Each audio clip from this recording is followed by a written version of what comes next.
하나님의 은혜를 기억하며 하나님을 찬양합시다. 할렐루야. 아멘.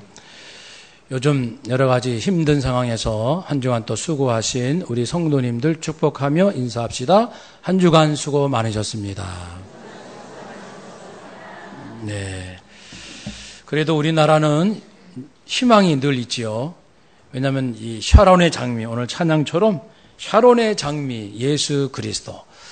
예수 그리스도께서 대한민국의 주인 되신 줄로 믿습니다. 또 왜냐하면 이 무궁화 꽃을 영어로 또 로즈 오브 샤론이라고 합니다. 샤론의 장미가 무궁화예요. 또 샤론의 장미는 예수님을 상징합니다. 그래서 우리나라 꽃이 무궁화가 우연이 아니고 예수님이 대한민국의 주인이시다. 그렇게 된 줄로 믿습니다. 귀한 찬양 감사드리며 우리가 지난주 일에 그리스도인이 누구인가에 대해서 본문을 통해서 말씀을 나눴습니다. 어찌 보면 우리 인생은 평생 하나님을 알아가는 과정입니다. 하나님을 더 깊이 알아가고 내가 누구인지 더욱 깊이 깨달아가는 과정이 인생입니다. 우리가 하나님과 내 자신 그리고 이 세상을 이해하는 것에 소홀히 하면서 다른 것을 열심히 한다면 무엇을 얻을지는 몰라도 정작 중요한 것은 놓치죠. 그래서 끊임없이 우리는 말씀을 통해서 하나님은 누구시고 나는 누구인가 이 문제를 우리는 씨름하고 있습니다. 지난주 말씀 그리스도인, 나는 그리스도인은 인간의 한계를 초월하는, 뛰어넘는 사람이에요. 인간의 지식으로 알 수 없는 것을 알고, 그리고 인간의 힘으로 이길 수 없는 마귀의 세력을 이기고, 그리스도인입니다. 그리스도인만 가능합니다.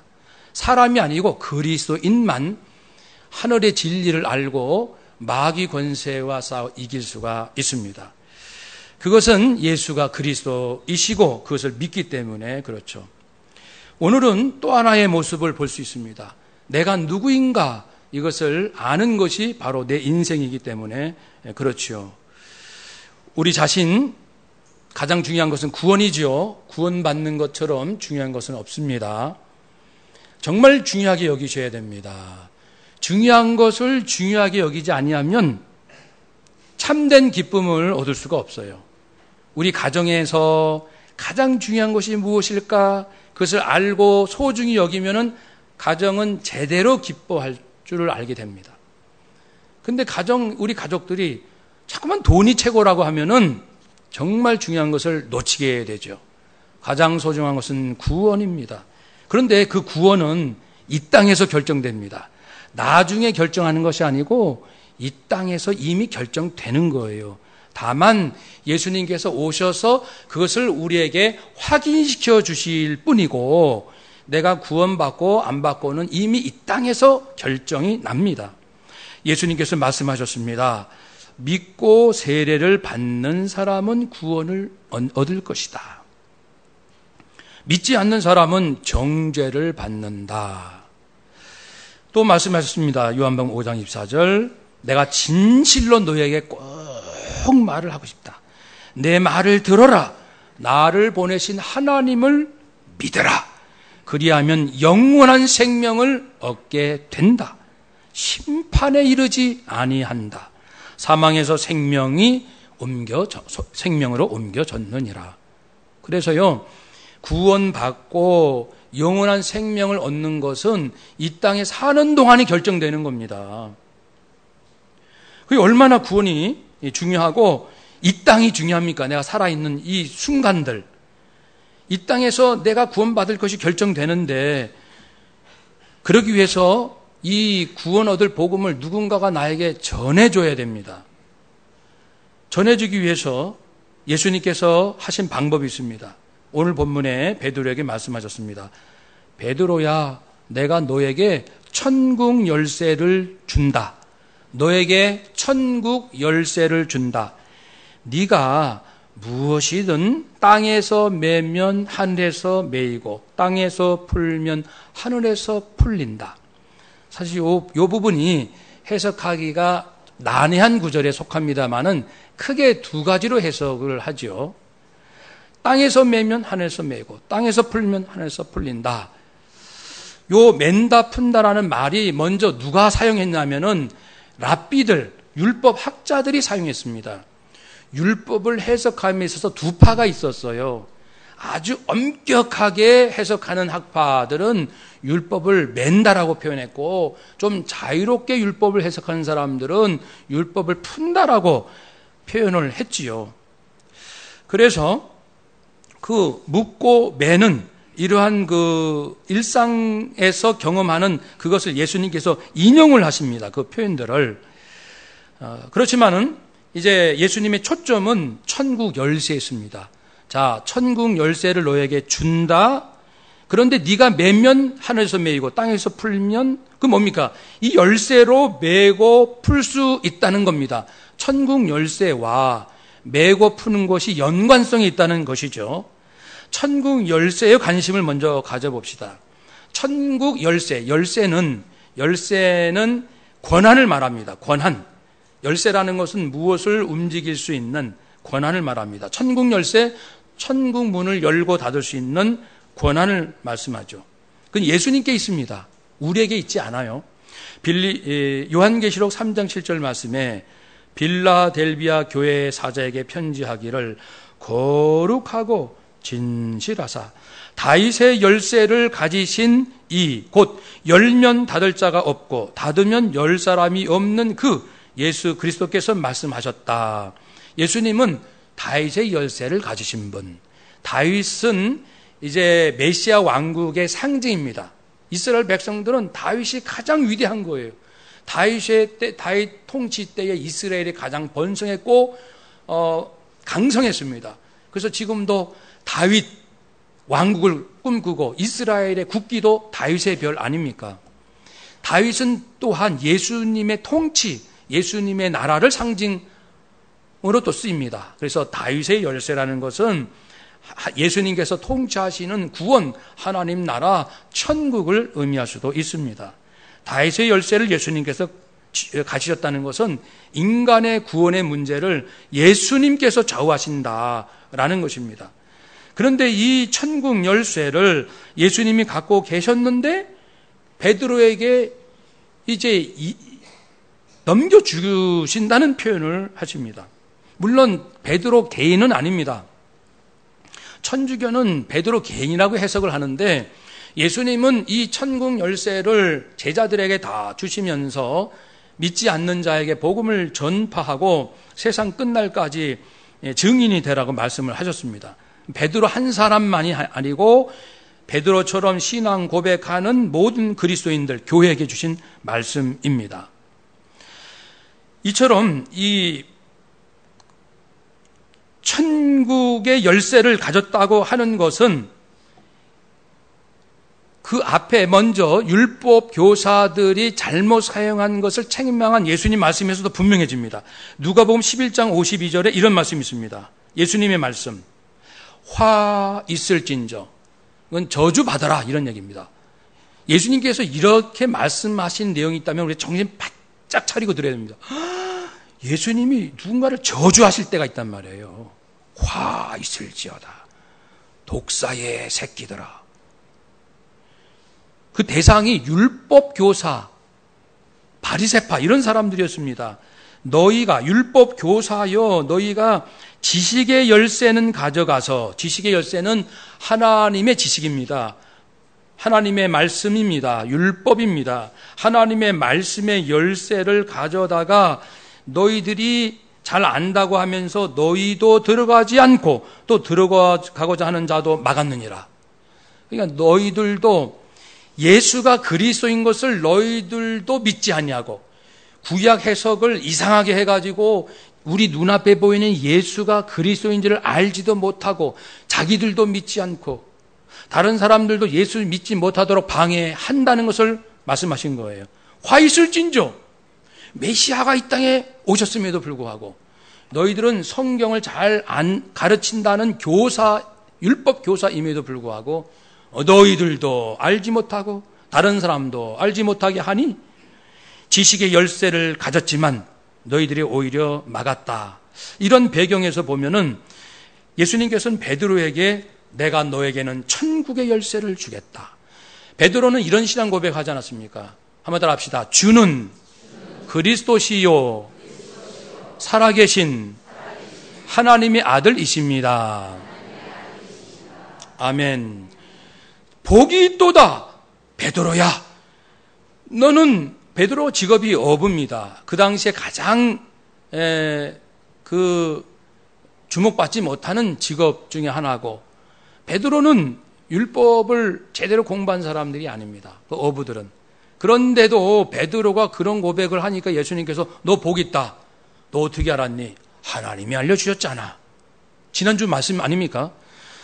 그러니 주는 그리스도시요 살아계신 하나님의 아들이라고 믿고 고백하는 너, 네 신앙 고백 위에 교회를 세우고 음부의 권세, 사탄의 권세가 이기지 못하도록 내가 할 것이며, 그리고 너에게 천국 열쇠를 주겠다. 바로 예수가 그리스도라는 것을 믿고 고백하는 너야말로 네가 땅에서 매면 하늘에서 맬 것이요, 땅에서 풀면 하늘에서 풀리는 역사가 있을 것이다. 천국 열쇠는 예수님께 있습니다. 예수님께서 예수 그리스도를 올바르게 고백하는 자에게, 성도들에게 이 천국 열쇠를 주십니다. 주신다는 것은 이제 복음 전파, 우리가 복음을 전함으로써 구원받을 자가 있게 되고, 내가 복음을 전하지 아니하면 아무도 믿을 수가 없을 것입니다. 물론 특별한 예는 있어요. 특별한 예. 유대인과 이슬람 사람들, 무슬림들 가운데 계속 간증하듯이 꿈에서 예수님이 나타나셨어요. 기도 중에, 환상 중에 주님께서 나타나셨어요. 그렇게 해서 교회로 자발적으로 오는 사람들이 지금 점점 많아지고 있습니다. 이스라엘에서 일어나고 있는 일들을 볼 수 있습니다. 여러분, 이스라엘에 관한 전문 텔레비전 방송이 유튜브에 있습니다. 그러면 실시간으로 지금 이스라엘 안에서 어떻게 하나님께서 역사하시고 기독교 복음이 역사되는지 알 수가 있습니다. 그건 특별한 경우예요. 그러나 일반적으로는 복음을 전해야 됩니다. 그것이 천국의 열쇠를 가졌다고 하는 것입니다. 베드로뿐 아니라 우리 모두가 이 열쇠를 가졌습니다. 만약 우리가 복음을 전하지 않으면요, 들을 수가 없습니다. 복음을. 예수님을 알 수가 없어요. 마태복음 10장에 보면 이런 사건이 나옵니다. 예수님께서 제자들 12명에게 복음을 전하라고 보내시죠. 예수님의 제자들의 이름을 우리 오랜만에 한번 제가 거명해 보겠습니다. 베드로, 안드레, 세베대 아들 야고보, 그 형제 요한, 빌립, 바돌로메, 도마, 세리, 마테, 알페오의 아들 야고보와 다데오, 열심당원 시몬, 및 예수를 판 가룟 유다입니다. 이들에게 예수님께서는 너희들은 가서 천국이 가까이 왔다라고 외쳐라. 천국이 가까이 왔다고. 세례요한처럼 회개하라. 회개하시오. 천국이 가까이 왔습니다. 그리고 예수님께서 말씀하십니다. 너희들은 병든 자를 고치며 죽은 자를 살리며 나병한 자를 깨끗이 하며 귀신들을 쫓아내라. 너희들이 하라. 너희들이 귀신을 쫓아내. 너희들이 병자를 고쳐라. 너희들이 죽은 자를 살려라. 그러면서 말씀하시기를 14절 15절에서 그런데 말이야, 누구든지 너희가 전하는 이 구원의 생명의 복음을 거부하는 자 영접하지 아니하고 너희를 영접하지도 아니하고 너희 말을 듣지도 아니하거든 그 집이나 성에서 나와야 되는데 발에 먼지를 떨어버리라. 내가 진실로 너희에게 말하노니 심판의 날에 소돔과 고모라 땅이 그 성보다 견디기 쉬우리라. 아브라함 시대에 소돔과 고모라가 음란의 죄, 그리고 탐욕의 죄, 그 모든 죄로 인해서 유황불로 심판받지 않습니까? 그런데 그 심판보다 더 무서운 심판이 예수 그리스도의 생명의 복음을 거부한 사람들에게 있을 것이다. 그러니 너희들이 복음을 전할 때 듣지 아니하는 자 그들에게서 나와라. 발에 먼지조차 떨쳐버려라. 요거는 이제 배경이 이런 거가 있습니다. 유대인들은 이방인들을 구원받지 못할 자라고 개라고 생각했기 때문에 상대를 하지 않죠. 어쩌다가 이방 지역에 갔다가 자기 땅에 들어오면은 이제 부정탄다고 해서 이제 이 옷에 먼지도 털어내는 의식을 합니다. 막 털어냅니다. 완전히 관계 단절이라는 뜻이죠. 우리는 이방인들과는 완전히 관계 없어, 이런 겁니다. 우리는 정결한 백성이야, 이런 의미가 있거든요. 그것을 이제 예수님께서 이제 응용을 하시는 거예요. 그래서 이제 주님께서 하시고자 하는 말씀을 이제 표현을 하실 뿐입니다. 즉 중요한 것은 복음을 전함에도 불구하고 끝까지 이렇게 외면하는 자가 있으면 돌아서라. 그게 무슨 말씀이에요? 돌아서라는 것은요. 그들에게는 더 이상 구원받을 기회가 없다는 겁니다. 그러니까 복음을 전하라고 하신 예수님께서 물러서라고 말씀하실 때는 그 민족에 그것처럼 저주요 재앙이 없습니다. 오늘 말씀의 포인트는 그리스도인에게 있습니다. 우리가 어떤 사람이냐면 천국 열쇠를 가졌는데 이 복음을 전할 수 있을 때 전해야 되고 전하지 않게 되면 그 누군가에게는 복음이 더 이상 들려지지 않는다는 것입니다. 우리가 지금 굉장히 중요하다는 여기에 지금 포인트가 있는 겁니다. 사도행전 8장에 이런 일이 있습니다. 베드로가 선교를 하다가 소문을 들었어요. 아, 사마리아 땅. 유대인들이 또 같은 동족이지만 사마리아인도 개취급을 했잖아요. 그 사마리아 사람들도 예수 믿고 세례 받는다고 소문을 듣고 베드로가 요한과 함께 야, 한번 가보자. 정말 그런 일이 가능한가? 갔습니다. 그 말로는 고백을 해요. 예수 믿는다고. 보니까 성령을 받지 아니했더라. 그랬습니다. 그래서 이제 베드로가 요한이 사람들에게 안수함에 성령이 놀랍게 임하는 역사가 일어났습니다. 그런데 한편에 무슨 일이 있었냐면요. 마술사 시몬이라는 사람이 원래 마술하는 사람이에요. 귀신의 힘을 빌어가지고 마술하는 사람입니다. 그가 가만히 보니까 이제 이 예수 믿는 사람들이 전하면서 하는 이야기들이 자기가 믿는 귀신보다 훨씬 좋은 것 같아요. 옛날에 조선시대에 구한말에 예수님에 대해서 서양 귀신이라고 그랬어요. 우리 동양에도 귀신이 있는데 예수라는 귀신은 서양 귀신인데 아니 우리 동양 귀신보다 세다는 겁니다. 그렇게 이해를 했습니다. 서양 귀신 예수는 힘이 세다. 서양 귀신이 병도 고친다더라. 뭐 이런 소문이 있었거든요. 마술사 시몬의 눈에는 예수가 좋아 보인 거예요. 더 아주 힘 있는 귀신 정도로 봤겠죠. 자기 개념으로 나도 예수 믿어요. 이렇게 된 겁니다. 근데 이제 이 시몬의 생각이 예수님을 제대로 알지 못한 증거가 있어요. 베드로가 안수하여 성령이 임하는 즉 방언을 한다든지 여러 가지 증표도 나타났겠죠. 그걸 가만히 보더니 탐이 났습니다. 자기는 사람들에게 어떤 기적을 행하는 그게 업이니까 아니 어떻게 저런 일이 있지? 그러면서 베드로에게 저기요 여기 돈이 있습니다. 돈을 받으시고 저에게도 그 능력을 좀 주세요. 요즘 말로 하면 이제 자격증 좀 딸 수 있게 해주세요. 딸 수 있다고 보는 거예요. 나도 이제 베드로가 능력을 나한테 주면 그 능력을 받으면 나도 놀라운 일을 행할 수 있다. 돈을 받으시고 그 성령을 나게도 주세요. 그때 베드로가 크게 책망하며 사도행전 8장 20절 23절에서 책망합니다. 네가 시몬아 네가 하나님의 선물을 돈 주고 살 줄로 생각하였으니 내 은과 내가 함께 망할지어다. 이건 저주입니다. 누구 보고 망하라는 건 저주예요. 바울이 베드로도 그렇지만 그 바울도 저주를 한 적은 있어요. 근데 아주 특별한 경우입니다. 아까 예수님하고 일맥상통한 맥락에서 그렇습니다. 그것은 복음을 왜곡할 때, 인간을 구원하는 생명의 진리를 왜곡할 때 예수님도 저주하셨고 바울도 저주했고 베드로도 망할지어다. 망해라 너. 돈 주고 성령 받아? 돈 받고 네가 돈 주고 성령을 산다? 성령 하나님께서 우리 죄인된 인간에게 죄를 깨닫게 하시고 예수를 믿는 믿음 주시는 이 성령의 역사를 돈 주고 산단 말인가? 너는 망할지어다. 하나님 앞에서 내 마음이 올바르지 못하다. 이 하나님의 말씀에 너는 관계도 없다. 네가 얻을 분깃도 없다. 그러므로 내가 악함을 회개하라. 주께 기도하라. 혹 네가 마음에 품은 잘못된 것을 하나님께서 용서해 주실지 모르겠다. 회개하라.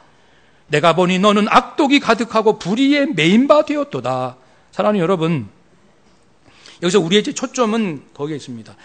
베드로가 그에게 그러한 말씀을 했다는 사실입니다. 그 안에 영적 권세를 말하는 겁니다. 우리가 누구에게 복음을 다시 전하지 않으면 그는 구원받을 길이 없을 거예요. 그래서 이 시몬 베드로는 그 뒤로 회개했다는 표현은 없어요. 단지 자기가 저주받을 것, 그것이 두려워서 회개보다는 베드로를 붙잡습니다. 베드로요, 베드로요. 당신께서 기도해 주셔서 내게 화가 임하지 않게 하소서. 그러니까 중심이 삐뚤어진 사람은 회개할 줄 모르고 어려운 일만 없기를 바라는 거예요. 무슨 화당할까 봐 그게 걱정이지 회개할 생각을 하지 않는 거예요. 하나님 앞에 설 생각을 하지 않습니다. 이것이 중심이 잘못된 거예요. 우리는 어떻습니까? 우리가 가정에서, 직장에서 이런저런 일을 하면서 어려운 일 안 당했으면, 창피 안 당했으면, 수치를 안 당하면 되지, 무사히 넘어가면 되지, 해결되면 되지. 그게 아니잖아요. 회개하라는 거예요. 우리가 잘못했을 때 중심을 하나님께로 돌아오라는 것이 중심 메시지인데, 이 마술사 시몬처럼 창피하고 이 수치만 모면하려고 하는 우리는 아닐까. 사랑하는 여러분, 그래서 우리가 전하는 복음이 그 누군가를 살릴 수가 있고, 우리가 복음을 전하지 않으면은 그에게는 더 이상 희망이 없다는 사실. 그러나 이런 일도 있죠.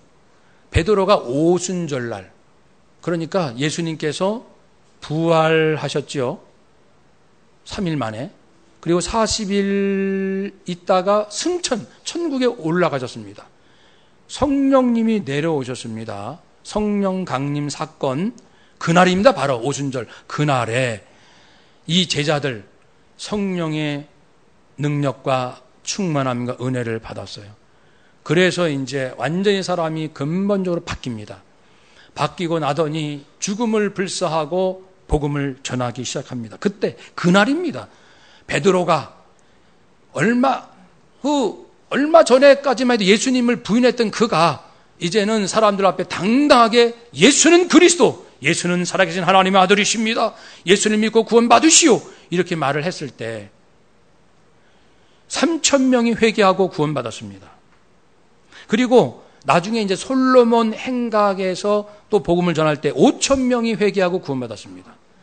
그러니까 복음을 전하라는 겁니다. 복음을 전하면 3,000명도 구원받고 5,000명도 구원받을 수가 있습니다. 오늘날 사형수들, 무기징역 이런 분들도 계속 복음을 전합니다. 그래서 형무소에도 목사님들이 있습니다. 형목, 병원에는 원목, 학교에는 이제 교목, 군대에는 군목. 이 형목, 그분들의 말씀을 들으면 사형수입니다. 이제 완전히 삶을 포기한 사람입니다. 막 가는 인생입니다. 죽을 날만 기다립니다. 근데 복음을 전하면 거부합니다. 전하면 거부합니다. 전하면 고민합니다. 전하면은 한 귀로 듣고 흘립니다. 전하면 듣고 예수 믿는 사람들 나옵니다. 17명 죽인 살인마도 마지막 자기 죄를 회개하고 예수 믿고 세례받고 그 사형 형장의 이슬로 사라졌습니다. 육은 죽지만 그의 영혼은 구원받았습니다. 분명한 것은 사람을 구원하는 그 천국 열쇠는 예수님이 갖고 계십니다. 구원을 결정하시는 분은 예수님이십니다. 그리고 구원받을 복음을 받을 것인가 받지 않을 것인가는 듣는 사람 몫입니다. 우리는 전하는 사람입니다. 그러므로 예수님의 그 생명의 복음을 우리가 전함으로써 듣든지 아니 듣든지 우리는 때를 얻든지 아니 듣든지 때가 되지 않든지 내가 생각할 때 좋은 때이든지 아니든지 항상 복음을 전하는 일은 우리가 해야 합니다. 우리에게 그런 사명이 있습니다. 그것이 바로 천국의 열쇠를 우리에게 주셨다라는 뜻입니다. 한 번 더 합시다. 나에게 천국의 열쇠가 있습니다. 아멘. 그리스도인들이 해야 할 일은 천국의 열쇠를 사용해서 사람들을 풀어줘야 됩니다. 그 사망, 죽음, 원망, 미움, 허무, 방황에 매여 있는 인생들을 풀어주는 일을 해야 합니다. 복음을 전하는 거죠. 제가 전에 전해드린 말씀이긴 합니다만 조금 자세하게 하나의 예를 드리겠습니다. 2차 세계대전 당시 독일 기독교 대표자 지도자 마르틴 뉴밀라라는 목사님이 있었습니다. 그는 2차 세계대전 이후에 2차 대전 책임 백서라는 것을 발표했습니다. 굉장한 논쟁이 일어났습니다. 왜냐하면 그의 초점은 히틀러를 비난하는 것이 아니었고 독일 교회, 독일 그리스도인들이여 회개합시다. 우리가 얼마나 무책임한 사람들이었습니까? 이걸 강조하는 거였거든요. 그게 막 발칵 뒤집어졌죠. 이건 뭐지? 이건 뭐야? 이런 겁니다. 그러니까 이제 자기 간증을 부득이 합니다. 저에게는 이런 일이 있었습니다. 제가 그동안 7차례나 걸쳐서 동일한 꿈을 꾸었습니다. 꿈속에서 저는 주님의 심판대 앞에 있었는데 주님이 나에게 뭘 물으셨고 나는 주님께 대답을 했고 그리고 주님 앞을 지나갔습니다. 내 뒤에서 어떤 음성이 들렸습니다. 그 질문은 이러했습니다. 질문은 예수님의 질문이었어요. 너는 왜 나를 믿지 않았느냐? 그 누군가가 대답을 했습니다. 아무도 저에게 예수 그리스도를 증거한 사람이 없었습니다. 많이 들어본 음성이 누구지? 뒤돌아보니까 누구 계세요? 아돌프 히틀러였습니다. 히틀러가 예수님 앞에서 말을 합니다. 아무도 저에게 예수 그리스도를 증거한 사람이 없었습니다. 7번이나 동일한 꿈을 꿨습니다. 그의 인생이 바뀌었습니다. 뉴밀라 목사님은 이것을 기회로 자기가 지금까지는 히틀러를 죽기만을 기다렸는데 단 한 번도 히틀러를 위해서 기도한 적이 없었다. 그 사실을 알게 되었습니다. 우리 독일 그리스도인들은 히틀러에게 복음을 전하기 위해서 진지하게 접근하지 않은 것에 모두 책임을 느껴야 합니다. 우리는 김일성 죽기만을, 김정일 죽기만을, 어쩌면 김정은 죽기만을 기다리고 있는지 몰라요. 우리 주변에 얼마나 많은 사람들의 인생이 공허하고 불안하고 그냥 자살하고 싶고 인생이 뒤틀려 있는 사람들 주변에 그렇게도 많음에도 불구하고 나는 괜찮아. 나는 구원받았어. 나처럼 좀 살아보지? 얼마나 좋은데? 왜 이렇게 살아? 그들의 뒤틀린 인생에 대하여 나는 책임이 없습니까? 우리는 아무 책임이 없나요? 뉴밀러 목사님은 그게 아니라는 겁니다. 누가복음 16장 19절 말씀, 그 부자지만 어리석었던 사람이 죽어서 음부에 가서 고통당하는 것, 죽고 싶어도 죽지 못하고 불꽃 가운데서 괴로워하며 했던 얘기가 있잖아요. 저 낙원, 천국, 낙원, 아브라함 품에 있는 나사로를 보면서 아브라함이여 나사로를 시켜서 손가락 끝에 물을 찍어 내 혀를 서늘하게 하소서. 내가 이 불꽃 가운데 괴로워하나이다. 괴로워 죽겠습니다. 이 음부는 괴로워 죽겠습니다. 목마릅니다. 고통스럽습니다. 나 좀 살려주세요. 물 한 방울만 찍어주세요. 그렇게 울부짖는 거예요. 울부짖습니다. 이 말씀을 제가 설교한 적이 있었습니다. 그때 누군가가 이 말씀을 딱 가슴에 와 닿죠. 그러면서 생각났던 분이 자기 시아버님이 예수님 믿질 않아요. 손가락 끝에 물을 쥐고 내 혀를 서늘하게 해달라. 마치 내 시아버님이 구원받지 못한 내 시아버님의 음성이 아닌가. 물 좀 찍어달라. 한 방울만 찍어달라. 그래가지고 이제 그 남편하고 정신 바짝 차리고 여보, 이거 안 되겠어. 우리 아버님이 정말 전도를 다시 또 한번 해. 지금도 했지만 다시 합시다. 그렇게 마음을 아주 그냥 굳게 먹고 아버님 찾아가서 간곡하게 복음을 전했을 때, 물론 그전에도 이제 가끔씩 했었어요. 간절하게 했을 때 아버님 마음 열고 주님을 영접했습니다. 구원 받았습니다. 그분이 누굽니까? 그분이 이현구 목사님과 그 아내 유명의 사모님 얘기입니다. 본인이 간증했잖아요. 그때 말씀이 손가락 끝에 물을 찍어 내 혀를 서늘하게 하소. 그 말씀에 내 시아버지가 죽어가고 있다.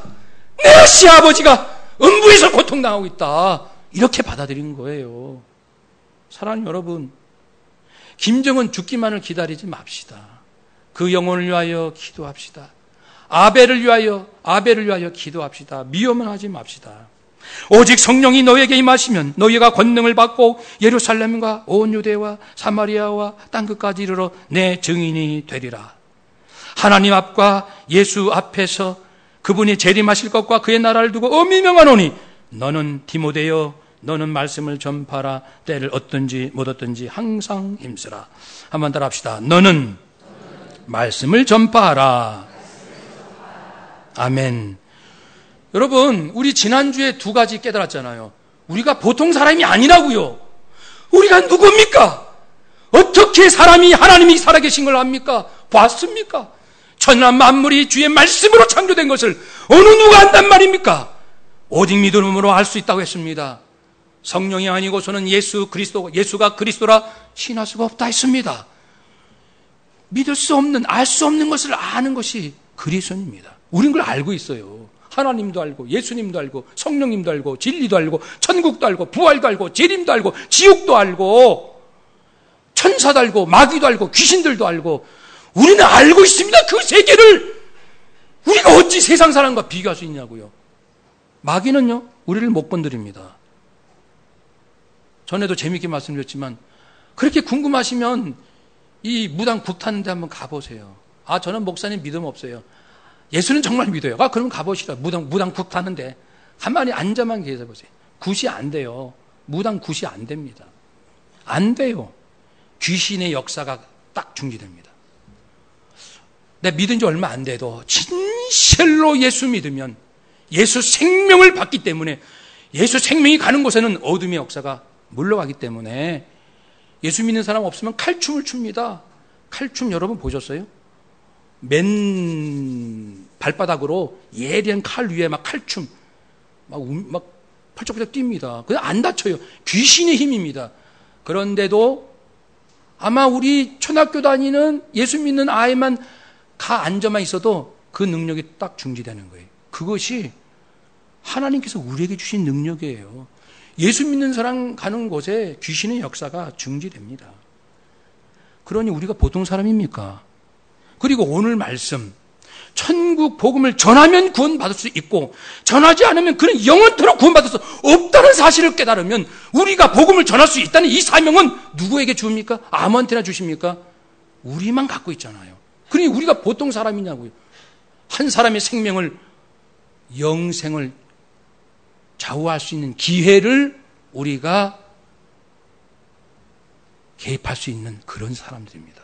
그러니까 이 세 가지 한번 따라 합시다. 거룩한 지식, 거룩한 능력, 거룩한 사명. 아멘. 우리에게 주신 줄로 믿습니다. 직장은 돈 벌기 위해서 다니는 것이 아니에요. 직장이 돈으로 보이십니까? 직장이 돈이냐고요. 죽어가는 직장 동료들의 영혼이 왜 안 보입니까? 왜 안 보입니까? 도대체 내 안에 뭐가 있길래 안 보이냐고요. 여러분, 누가 잘 살면 왜 이렇게 부러워하십니까? 왜 이렇게 시기하십니까? 왜 이렇게 질투하십니까? 나보다 고생은 덜한 것 같은데 나보다 잘 산다. 왜 이렇게 괴로워하십니까? 내 마음속에, 내 영혼 속에 도대체 뭐가 있길래 죽어가는 영혼은 보이지 않고 돈만 보입니까? 나보다 잘 사는 사람만 보입니까? 시기 질투만 보이고 무한 경쟁만 보입니까? 내 안에 도대체 뭐가 있길래 예수 생명, 죽어가는 영혼이 왜 이렇게 안 보입니까? 내가 누굽니까? 거룩한 지식과 능력과 사명받은 난데, 여러분, 우리들은 인생의 목적이 세상 사람과 근본이 다릅니다. 근본이 달라요. 한번 따라 합시다. 나는 세상 사람과 근본이 다릅니다. 믿으십니까? 그리스도인들은 돈 벌기 위해서 직장 다니는 게 아닙니다. 죽어가는 한 영혼을 구하기 위해서 사는 겁니다. 친구, 동호회, 왜 가십니까? 죽어가는 한 영혼을 구원하라고 하나님 보내신 거 아닙니까? 어찌 그렇게 안 보입니까? 내가 누구인지를 모르기 때문이에요. 잘 모르기 때문에 이제라도 우리 예수쟁이라는 말을 들읍시다. 직장에 가도 저 사람 예수쟁이야. 저 사람은 주일만 되면 교회 간단 말이야. 교회. 아주 예수쟁이야, 예수쟁이. 그런 말을 들어야 정상인 거예요. 내가 자격증을 땄습니다. 학위를 땄습니다. 뭘 땄으면 세계가 다 알도록 떠벌리면서 나 예수 믿는 사람이요. 예수는 그리스도 살아계신 하나님의 아들이십니다. 당신의 죄를 회개하고 주님을 영접하시오. 천국과 지옥은 있습니다. 10년 동안 한 번도 말하지 않으며 직장 다닙니까? 그 외의 것은 그렇게도 많이 나를 알리면서 예수는 한마디도 알리지 않는 우리. 만약 나라면 내 안에 도대체 뭐가 있습니까? 내 안에. 여러분 미칠 정도로 괴롭지 않습니까? 예수쟁이. 저 사람은 주일만 되면 교회 가는 사람이야. 아유 예수쟁이야.